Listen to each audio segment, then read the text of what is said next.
안녕하십니까. 오늘은 한미 정상의 전화 통화를 보고 너 나 없이 모두 정신 차려야 할 때, 그런 제목으로 말씀드리겠습니다.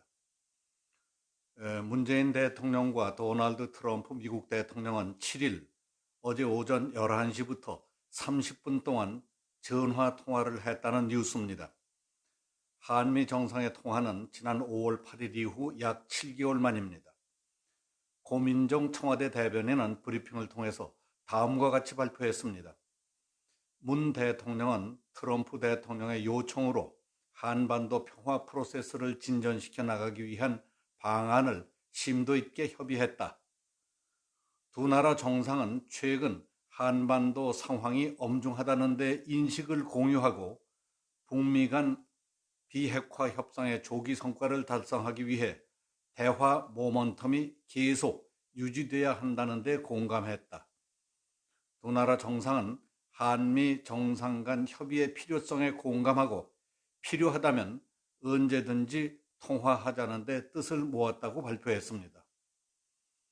청와대의 공식 발표 내용을 보면서 분초를 다투는 한반도 상황에서 한미 정상이 긴급히 통화한 진짜 핵심이 뭐길래 이렇게 허술하고 알맹이 없는 브리핑을 하는지 답답하다고 느꼈습니다.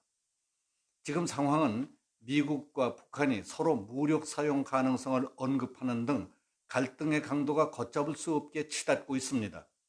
그것도 우리의 모든 것이 걸려 있는데 다급한 우리 측이 요청한 것도 아니고 트럼프가 전화를 걸어왔다고요?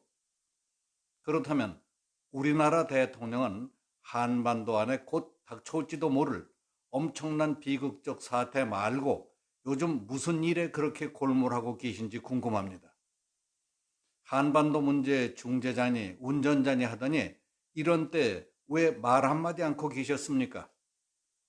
아무것도 모르는 일반인의 입장에서도 트럼프가 대북 군사 행동이나 응징 조치에 대한 미국의 입장을 설명하고 한국의 입장을 듣겠다고 했을 수도 있지 않았을까 하는 추측을 해보게 됩니다. 미국의 대북 군사 행동이 개시되면 한국이 취해야 할 분명하고 강력한 대응 자세 등을 강력히 주문하지 않았을까 하는 쓸데없는 그런 생각도 하고 걱정을 하느라고 친구들과 시간을 보내기도 합니다. 그리고 이 중요한 시기에 중국이 왕이 외교부장을 보내서 노골적으로 한미 관계를 이간시키려는 데 대한 미국의 강력한 입장을 통보했을 가능성도 있지 않았을까 생각이 됩니다. 전문적이고 상식적인 수준의 견해도 그렇다는 겁니다. 물론 특별한 사정과 입장이 있기는 했겠지만 청와대의 발표는 너무 허술합니다. 이는 우리 국민을 우습게 하는 것 아니라면 청와대의 수준이 의심스러운 대목입니다. 지금 북한이 얼마나 과감하게 도전해오고 있는 줄 아십니까? 북한의 김정은은 지난 4월 미국에 대해서 연말까지 새로운 비핵화 방안을 제시해달라고 요구했습니다. 그리고 5월 하순부터 신형 단거리 탄도미사일과 초대형 방사포 시험 발사기를 시험하는가 하면은 10월 2일에는 신형 잠수함 발사 탄도미사일 SLBM 소위 북극성 3호의 시험 발사에 성공했다고 발표했습니다. 미사일 탑재가 가능한 잠수함 발사용 탄도미사일, 그 개발에 성공했다는 것은 미국 본토까지 타격할 수 있는 SLBM이 완성됐다는 얘기입니다. 그리고 최근 11월 25일 김정은은 남북 접경 지역인 창린도 방어부대를 방문해서 직접 해안포 사격을 지시함으로써 9.19 남북군사 합의를 정면으로 위반했습니다. 그러자 미국의 트럼프 대통령도 태도를 바꿔서 지금 강경 모드로 돌아섰습니다. 지난 3일 나토 정상회의에 참석하는 길에 영국 런던에 들린 트럼프 미국 대통령은 내가 김정은과 관계가 좋다고 하는 것은 김정은이 비핵화 약속을 지키지 않아도 된다 하는 뜻은 아니다. 미국은 최고의 군사력을 갖고 있으며 북한에 대해 무력을 사용해야 한다면 사용할 수 있다고 말했습니다.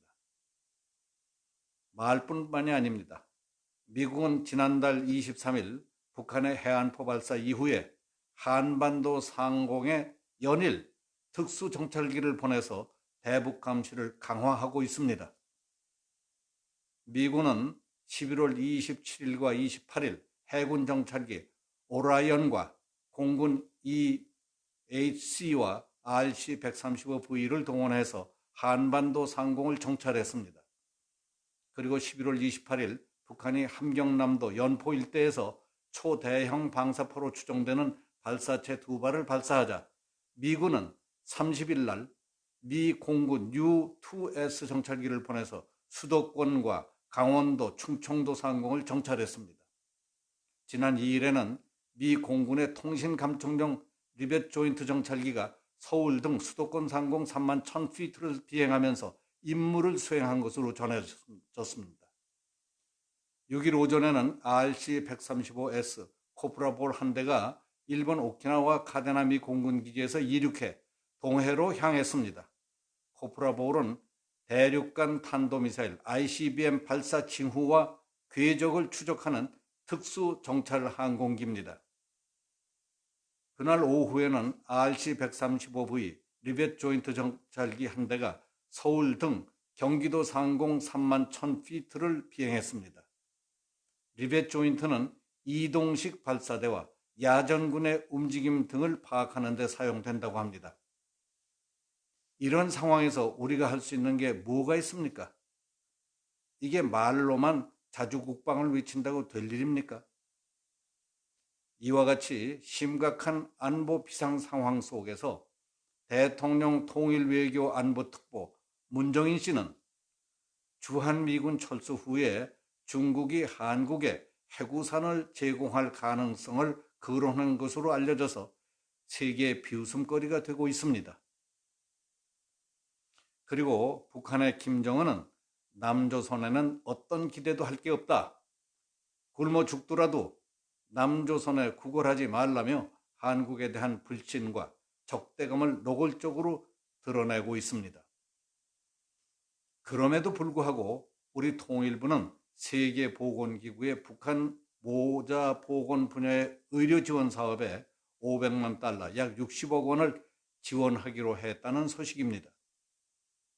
우리 내부적으로는 선거농단, 감찰농단, 금융농단, 조국 사태, 국회 악법 저지 투쟁 등 눈을 뜰 수 없을 정도로 어지러운 판에 안보, 외교, 대북 문제에 똥볼이나 차고 있는 것 같아서 스스로 부끄럽고 안타깝습니다.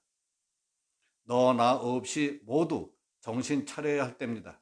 지금 그래도 될지 말지 한 상황입니다. 오늘 여기서 마치겠습니다. 감사합니다.